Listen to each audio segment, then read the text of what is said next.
going on, everybody? This is Sean of Raw Select Music. Today I want to talk about this album right here. This is Squarepusher's Just A Souvenir, released on Warp Records' digital download site, bleep.com, on September 15th, 2008, with the physical version of the album coming out on October 27th. Now, as conflicted as I was with Hello Everything, I'm probably even more conflicted with this album. And while I definitely think that it's a flawed project, it's not without its own merits, and today I want to sort of balance the two out, give you my thoughts and opinions of this guy, and let you know if it's worth checking out. So, with that being said, let's talk about this guy. After the celebration of all things Squarepusher that was Ultra Visitor, and to some degree Hello Everything, Squarepusher wanted to try something different with Just A Souvenir. Thought it as something of a concept album, according to Wikipedia, and a scattershot of interviews done after the release of the album. Tom Jenkinson describes the inspiration of the album coming from a daydream in which a fictitious band plays with a glowing hanger as the backdrop. How you build a concept album around this is anyone's guess, but hey, we got a new album out of it, so yay? Overall, it seemed like the critics were even more all over the place with this album than they were with Hello Everything. It earned some of the most negative scores of his career up until that point, and the review average for the album on Metacritic stands at 66. What do I think about this album? It's so hit and miss. I will say that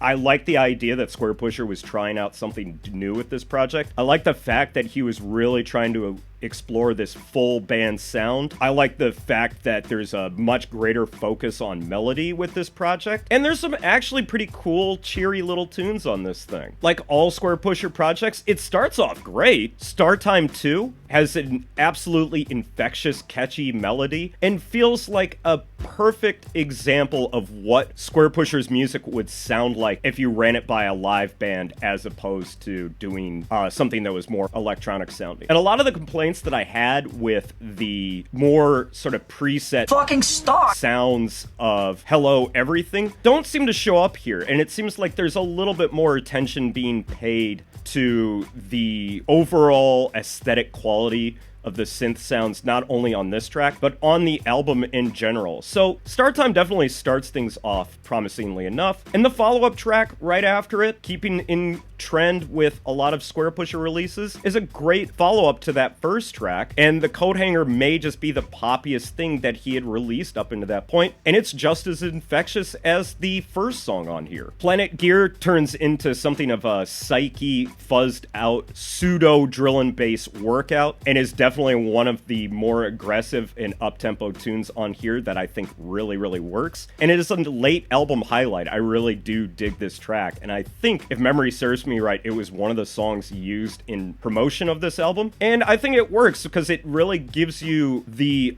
best overall picture of what this album sounds like, honestly, and it really shows like when Squarepusher tries to do this sort of sound and it comes together, that there is a really promising sound in there. And later towards the end of the album, Glass Road makes for one of the most unique, dynamic, complex, intricate tracks that Squarepusher had done up until this point. It's super cool. I love the movements. I love the different little switch ups throughout this track. And it actually really shows off that not only does Squarepusher have a knack for melody, he also has a knack for arrangements, because this album features probably some of the best use of xylophone and vibraphone you'll hear outside a Roy Ayers record. It's a super dope little track, even if it does have a little bit of a cornball melody to it. I still really enjoy it, and I really do overall appreciate the fact that Squarepusher, despite this being a concept album,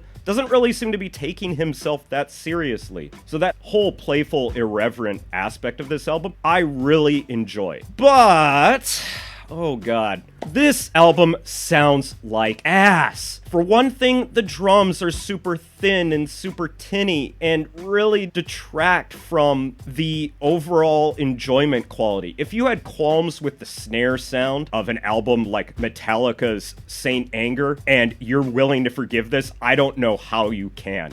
Because the mixing, the overall attention to sound engineering on this album is amateuristic at best. It's just such an auditory mess throughout the whole thing. It just generally takes away from the overall enjoyment that I could potentially have from this album. Essentially, the promise that this album does have is completely destroyed because it's just so awful on the ears to listen to. Not only that, there are some just unfinished songs on here. Delta V is quite honestly one of the worst songs that Squarepusher has ever done. It's undercooked. Its rampant use of that fuzz bass sound that he uses throughout this entire album is just absolutely miserable. And on top of that, that really sort of half-assed drum and bass groove that he goes for on the drums does the song absolutely no favors and is easily one of the lowest points of Squarepusher's career. And on top of that, Just a Woman, which is another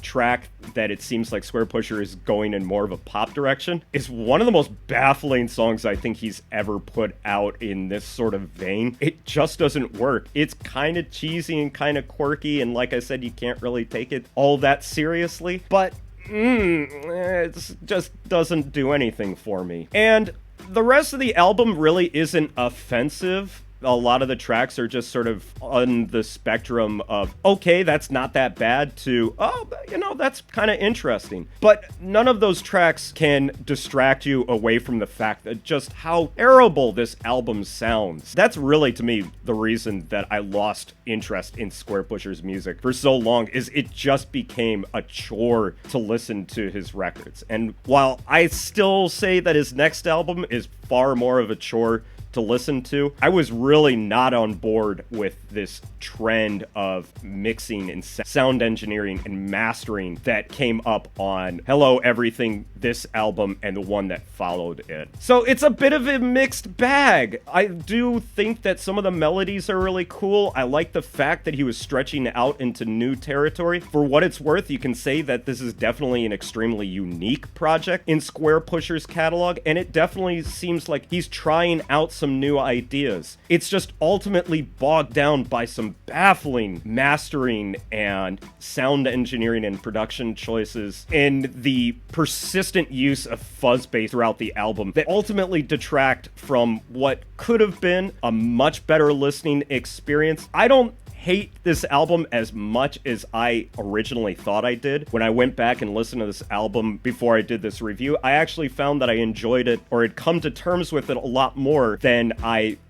what I had thought about it before going back and listening to it again.